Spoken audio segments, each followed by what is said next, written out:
Hello and welcome to Grassroots, the show that focuses on the people who look after the horses. We also highlight the places where we get to watch these great animals and, of course, the horses themselves, the true heroes of our sport. Stay with us, we've got another great show for you tonight.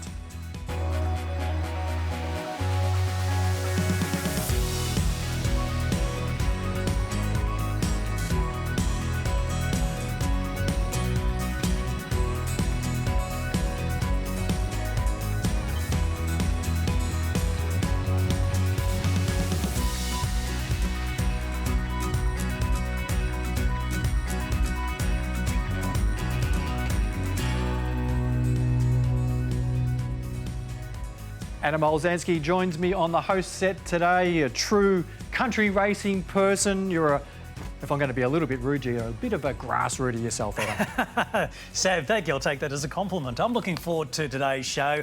A wide range of stories. We cover the Paynes, what a great racing family they are, a moving story with Dave Dempsey, and we go with a bit of a historical flavour and some horses from the past a little later on in the show. Yeah, there's some great historical pieces we'll be looking forward to showcasing. But to start off, there's been some many great racing families at Ballarat, but none bigger than the Paynes.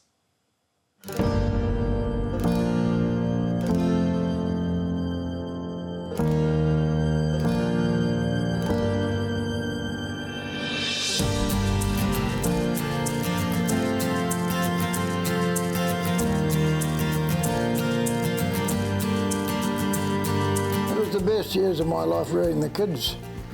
Good, very good. A lot of fun. A lot of hard work too. But the fun outweighed it, I think. I remember being really young and had about 5 or 6 kids lined up. We used to have to piggyback a soda bag. We'd all wait on the couch and he'd take one and come back, get the next one, go down. Like a big job, but yeah, it was a lot of fun. So you could have had a happy childhood. Yeah, a very happy childhood. So at the time we thought we were a bit hard done by because we had to work so hard, especially at the dairy farm. But when we look back, we had so much fun. You know, obviously it wasn't always easy, but it instilled hard work into us, and yeah, it was yeah, good memories. I can remember now, if we go to a party and I'll see about 6 of them all together laughing, I think that's good. What about the movie? Can you believe that there was a movie made about predominantly you two, but can you believe that?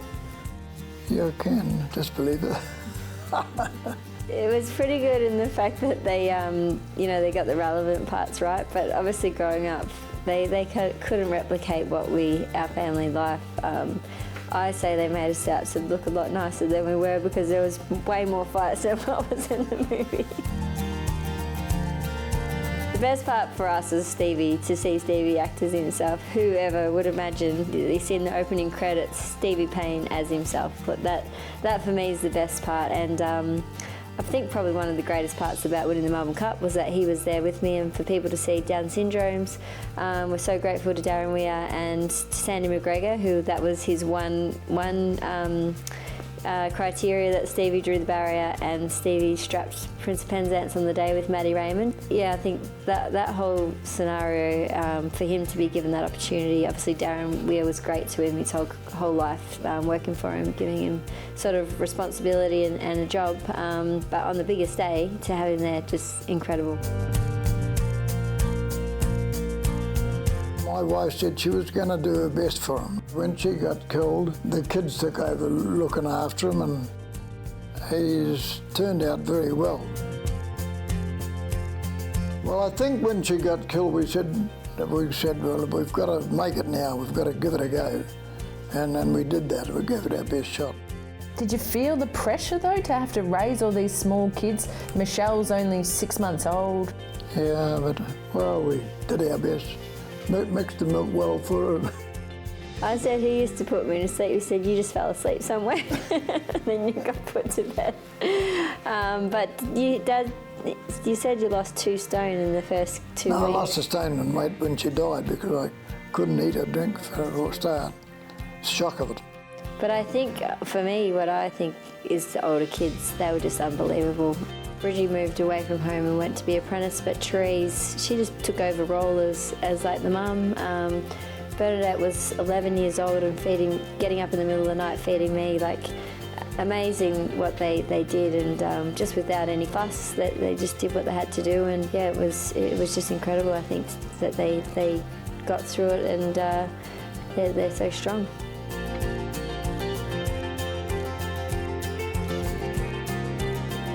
Are we going to see you keep training? Yeah, for a while longer. Maybe another 5 or 10 years. Don't think I'll go that long. You think of the great racing families like Tommy Smith and Gay Waterhouse, Team Hawks up in Sydney, down here in Victoria, but the Cummingses as well, and then you've really got to add the Paynes in it. They're an amazing legacy they've left since they've been in Australia. Oh, sure have. All 6 kids involved in racing at some stage in their life, 5 of them as jockeys. Of course, we now see Patrick and Michelle Payne with that training partnership in recent months. And what a fairy tale story that was, the Melbourne Cup with Prince of Penzance and Michelle Payne and Stevie, and really putting him on the spotlight as well. So, terrific. Can you remember where you were when that Melbourne Cup took place? Oh, probably would have been at Bairnsdale Races at a non-TAB. I'm usually there every Melbourne Cup day, but it was a surprise win. But soon after crossing the line and Greg Miles captured in his call a win for Michelle Payne, he straight away knew what the story was. That was what it was all about. It wasn't so much the 100-to-1 shot, but it was also that the first female has ridden a Melbourne Cup winner. I always think that every Melbourne Cup deserves to have a movie made about it. But with the case of Michelle, there's no wonder it was made into a feature film. Oh, for sure. Great film as well. And, I really wish them the best of success, the whole family. They've been great ambassadors for the sport, and they'll continue to be. We're going to change track a little bit and go to a very moving story about Dave Dempsey and a horse called Not a Brass Razoo, who carried him in the last few weeks of his life.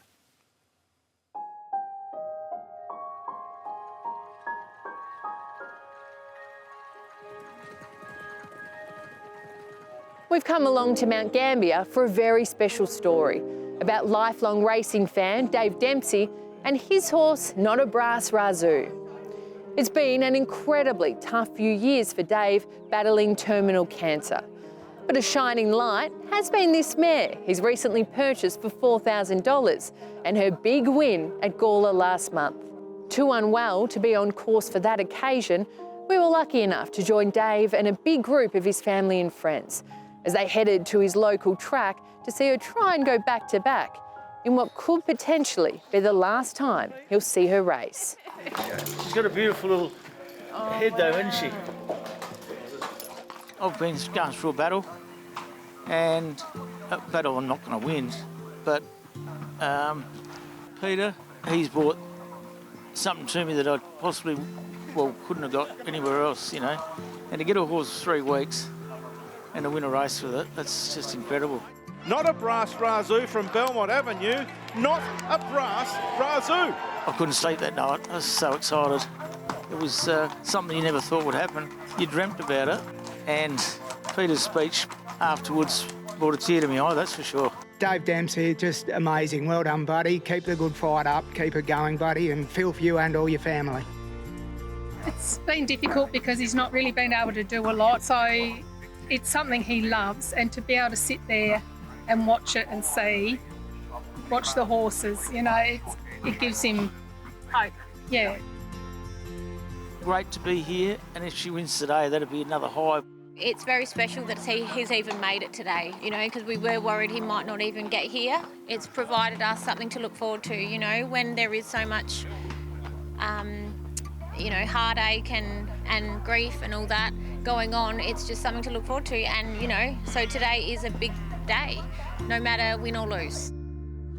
Number 3, Not a Brass Razoo. You broke a great story at Gawler when this horse won first up for Peter Hardacre, John. Dave Dempsey, he was able to purchase this horse online because he had it in his black book. No reason she can't run well.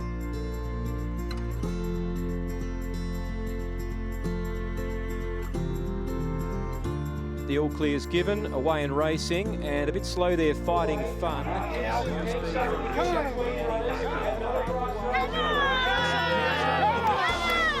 and Not a Brass Razoo letting down as well. Leader will get tired. Any Luck's the leader. Not a Brass Razoo's trying to get it, but Any Luck, oh gee, that's a tough win. Second, Not a Brass Razoo.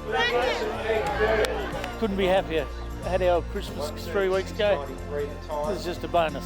He was living life and doing his trips away and ticking off his bucket list. So this last sort of month or so where it's hit so quickly and he's gone downhill, to be able to do this for a mate, it's just been really special. Chemo, I started again, but I thought there's not much point what I've got. I don't want to take it because I want the last, whatever time I got left to enjoy. We can all put that front on, but underneath, you know, we are all saddened by the time cut short, and it just makes you realise, you know, what's important at the end of the day, and that's your family, your friends, and your health.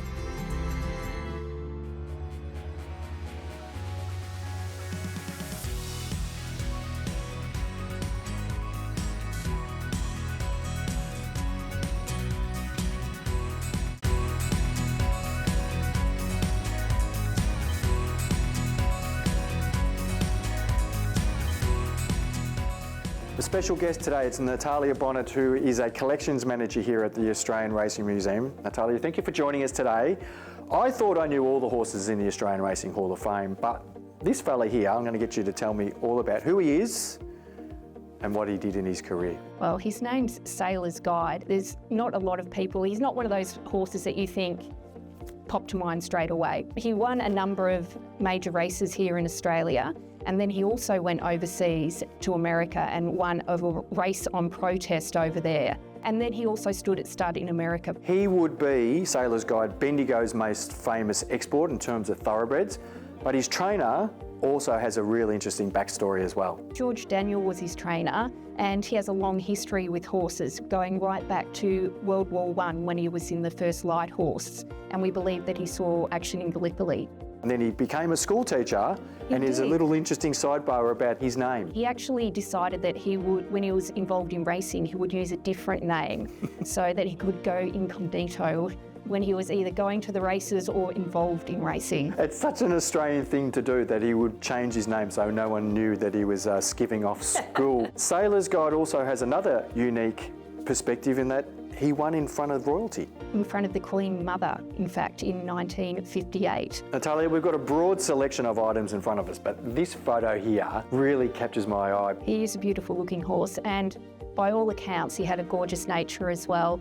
And so if you have a closer look at the photo, it was taken around the time of the 1956 Sydney Cup, and he's got a little sailor's hat on that one of the sailors from the HMAS Sydney popped on him for a photo shoot. It looks like he'd be ready to go to sea. Absolutely. Natalia, you're holding something we don't see much these days. This is an over-painted photo of Sailor's Guide with some of his feature wins listed. It highlights why he's in the Hall of Fame. You can see the calibre of those races that he did win.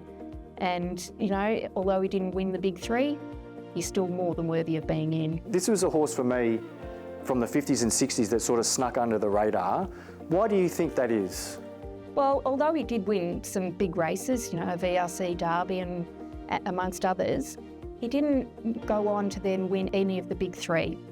The Melbourne Cup, Cox Plate, Caulfield Cup, those sorts of races. So perhaps people who weren't around at the time have not remembered him in the same way. But certainly, with his resume, worthy of being in the Hall of Fame. 100% he's worthy of being in there. And, you know, it's not an easy thing to do to actually make it through all the selection criteria and get in. So you don't do it without being a bit of a champion. And that's what he was. So are you. Thank you. Cheers. He was a terrific horse through the 50s. We heard the VRC Derby there, also won a Sydney Cup, a St Leger, Queen Elizabeth Stakes, just to name a few of his wins. Of course, won not only in Australia, but in the States and also in Canada. And he was the second horse to Tulloch to hit the $100,000 pound mark in earnings. So he was an important horse. He did it all, and he beat Tulloch too in a very famous race at Flemington in a three-way go in front of the Queen Mother, as we would know her. And He had a great legacy, as did his trainer, George Daniel, and you can see the picture of him in front of the Sphinx. We were lucky enough to find that. It was a bit of a gem that we unearthed. We turned it around and the date on it was the 23rd of April 1915. So that was taken 2 days before the landing at Gallipoli.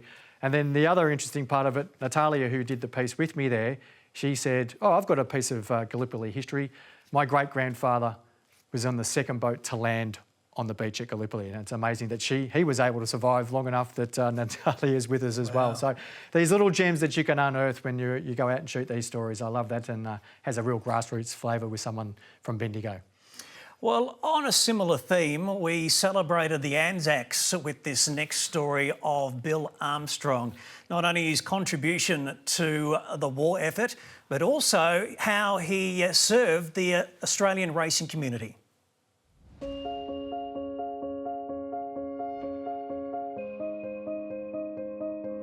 On Anzac Day, we commemorate those who served. Bill Armstrong was born in July 1, 1906 in East Melbourne. He was an accomplished horseman and polo player, riding at picnic events until his brother Stuart, who survived World War I unscathed, was killed in a race fall at Deniliquin. Between the wars, Bill worked on the family's Deniliquin property and spent 2 years working and playing polo in South Africa. Bill enlisted in 1939, serving with distinction until 1945, rising to the rank of Major. With his close links to racing, Bill organised meetings in Saputo, close to Kokoda, in Papua New Guinea during 1943 and 44. Family history suggests horses were possibly captured, Japanese pack horses, intended to be used once the region was conquered.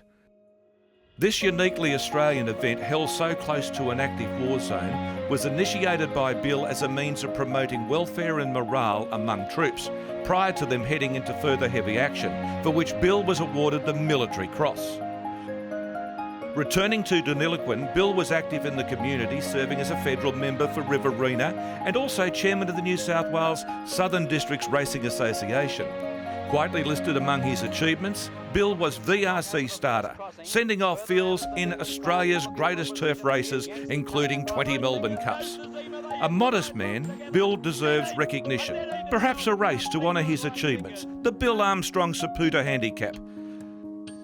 Though the distance of World War II had passed a generation, soldiers who served under Bill would fondly recall his leadership, humour and ingenuity, as we should the myriad of Anzac legends we celebrate on this day. Dear Mrs. Armstrong, I just want to let you know how sorry I was to read of the Major's passing. He was my CO for 4 years and was a real man who treated everyone the same, right down to us privates. Like most people in the Army, nearly everyone had a nickname, officers included. To us, he was Mocker Bill. This came about by the fact that the mosquitoes were the worst at night. So at dusk each night, we would have to roll our sleeves down and rub the repellent on hands and faces.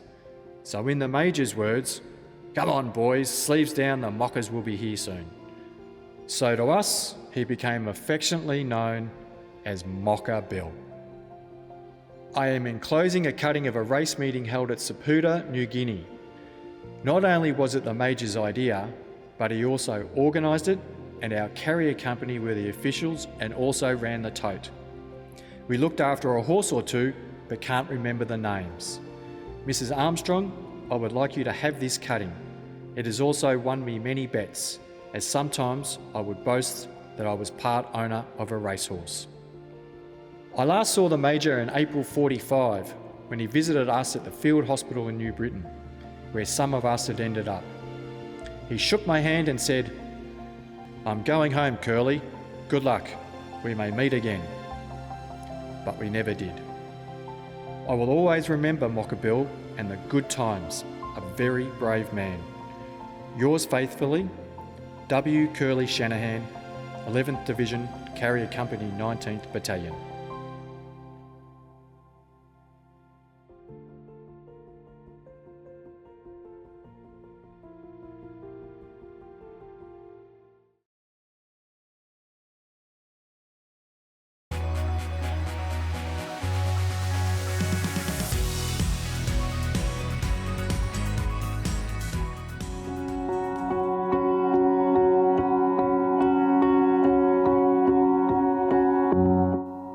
Tobin Bron's relationship he had was his favourite.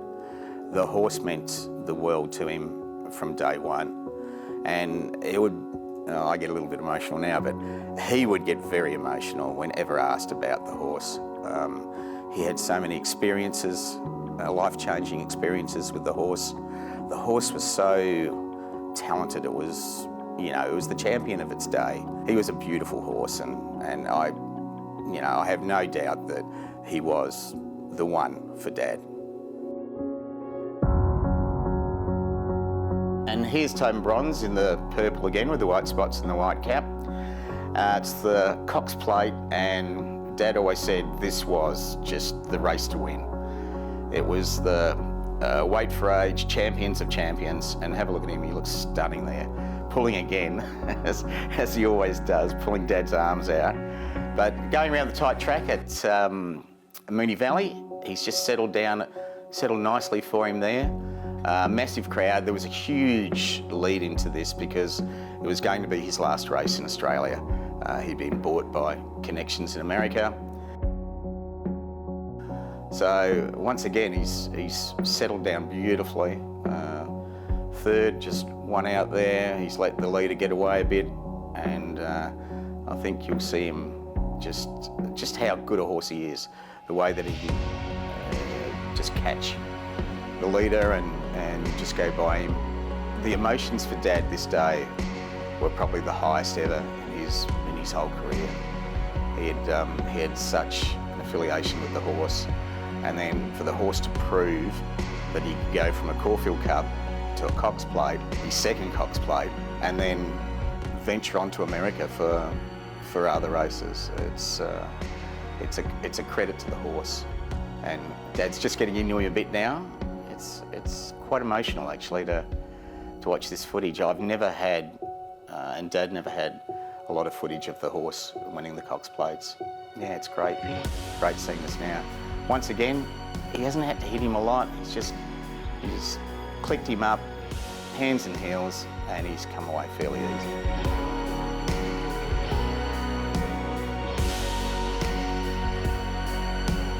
Tobin Bronze's last race in Australia was the Cox Plate, and everybody knew that at the time. Dad knew that if he was lucky enough to win the 67 Cox Plate, that he would let the horse become the true star of the day. An amazing finish for him in Australia, and Dad, after he won, Dad just trotted him right up to the home turn at Moonee Valley and just slowly trotted him back.